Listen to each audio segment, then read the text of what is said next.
ಹಳ್ಳಿಲಿ ಬೀದಿ ಜಗಳಗಳಾಗತ್ತೆ. ಹೌದೌದು. ಸಿಟಿಲಾಗೋ ಬೀದಿ ಜಗಳದ ಲೆವೆಲ್ಲೇ ಬೇರೆ, ಹಳ್ಳಿ ಬೀದಿ ಜಗಳದ ಲೆವೆಲ್ಲೇ ಬೇರೆ. ಹಳ್ಳಿ ಬೀದಿ ಜಗಳಗಳು ಯಾವ ಥರ ಆಗತ್ತೆ ಅಂತ ತೋರಿಸ್ಬೋದಾ, ಹೇಳ್ಬೋದಾ? ಖಂಡಿತವಾಗ್ಲೂ ಅವಾಗ ಜಗಳ ಆಗ್ತಾ ಇದ್ದಿದ್ದು ಎರಡೇ ಕಾರಣಕ್ಕೆ. ಒಂದು, ಬೀದಿ ನಲ್ಲಿಲಿ ನೀರು ಹಿಡಿಬೇಕಾರೆ ಯಾವುದೋ ಟೈಮಲ್ಲಿ ನೀರು ಬಿಡೋರು, ಅವಾಗ ಬಿಂದಿಗೆಗಳೆಲ್ಲ ಲೈನಿಗೆ ಇಟ್ಟಿರೋರು ಒಂದು. ಎರಡನೇದು ಸೀಮೆಣ್ಣೆ. ಅವನು 9 ಗಂಟೆಗೆ ಸೀಮೆಣ್ಣೆ ತರ್ತಾನೆ ಅಂದರೆ ಸೀಮೆಣ್ಣೆ ಡಬ್ಬಗಳನ್ನ ಲೈನಿಗೆ ಇಟ್ಟರು, ಸೀಮೆಣ್ಣೆ ಡಬ್ಬ ಬದಲು ಎತ್ಕೊಂಡು ಕಲ್ಗಳು ಇಡ್ತಿದ್ರು. ಅಪ್ಪಿ ತಪ್ಪಿ ಏನನ್ನ ಈ ಹೆಂಗಸು ಆ ಹೆಂಗಸ್ ಮುಂದೆ ಹೋಗಿ, ಅಥವಾ ಆ ಹೆಂಗಸು ಈ ಹೆಂಗಸ್ ಮುಂದೆ ಎಂತೆಂಥ ಮಾತಾಡೋರು ಅಂದರೆ ಅದಕ್ಕೊಂದು ಸ್ಟೋರಿ ಹೇಳ್ತೀನಿ ಕೇಳಿ. ಇದೇ ಥರ ಹಳ್ಳಿ ಜಗಳ ಆಗ್ತಿರುತ್ತೆ. ಇಬ್ಬರು ಹೆಂಗಸು ಜೋರಾಗಿ ಜಗಳ ಆಡ್ತಿರ್ತಾರೆ. ಜಾಸ್ತಿ ಮಾತ್ರ ನನ್ನ ಗಂಡನ ಕಳಿಸ್ತೀನಿ, ಜಾಸ್ತಿ ಮಾತ್ರ ನನ್ನ ಮೈದನ ಕಳಿಸ್ತೀನಿ, ಜಾಸ್ತಿ ಮಾತ್ರ ನಮ್ಮ ಅಪ್ಪನ ಕಳಿಸ್ತೀನಿ, ಈ ಥರ ಜಗಳ ಆಗ್ತಿರುತ್ತೆ. ಇದೇ ಥರ ಇರುವಾಗ ಅಲ್ಲೊಬ್ಬ ಕೂಡ ಭಿಕ್ಷೆ ಬೇಡ್ತಾ ನಿಂತಿರ್ತಾನೆ.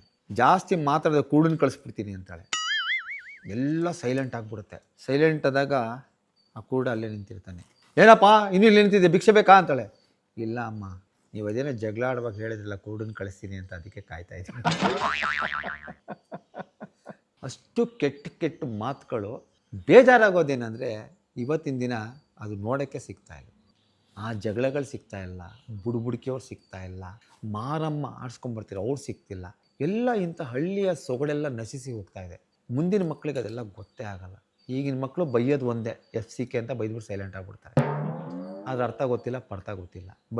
ಬೈಯೋನ್ಗೂ ಗೊತ್ತಿರಲ್ಲ, ಬೈಸ್ಕೊಳ್ಳೋನ್ಗೂ ಗೊತ್ತಿಲ್ಲ.